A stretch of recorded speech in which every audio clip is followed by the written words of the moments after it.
नमस्कार दोस्तों।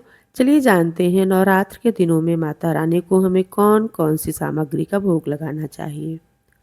नवरात्र का पहला दिन माता शैलपुत्री का। इस दिन हमें गाय के घी या गाय के घी से बनी वस्तुओं का भोग लगाना चाहिए। नवरात्र का दूसरा दिन माँ ब्रह्मचारिणी का। इस दिन हमें देवी माता को शक्कर या मिश्री का भोग लगाना चाहिए। नवरात्र का तीसरा दिन माता चंद्रघंटा का। इस दिन हमें माता रानी को दूध या दूध से बनी मिठाई, खीर या मखाने की उसका भोग लगाना चाहिए। नवरात्रि के चौथे दिन नवरात्र का चौथा दिन माता कूष्मांडा का। इस दिन हमें माता रानी को मालपुए का भोग लगाना चाहिए। नवरात्र का पांचवा दिन माँ स्कंद माता का। इस दिन हमें माता रानी को केले का भोग लगाना चाहिए। नवरात्र का छठा दिन माता कात्यायनी देवी का। इस दिन माता रानी को शहद का भोग लगाना चाहिए।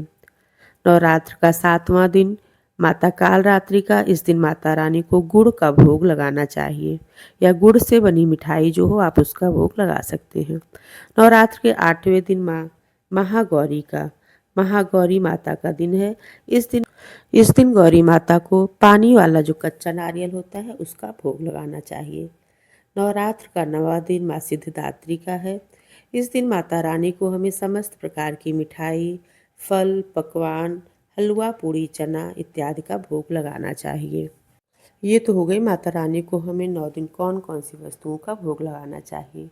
लेकिन हमको प्रतिदिन नवरात्र के 9 दिनों तक प्रतिदिन हमें पूजा के समय शहद और लौंग का भोग माता रानी को अवश्य लगाना चाहिए।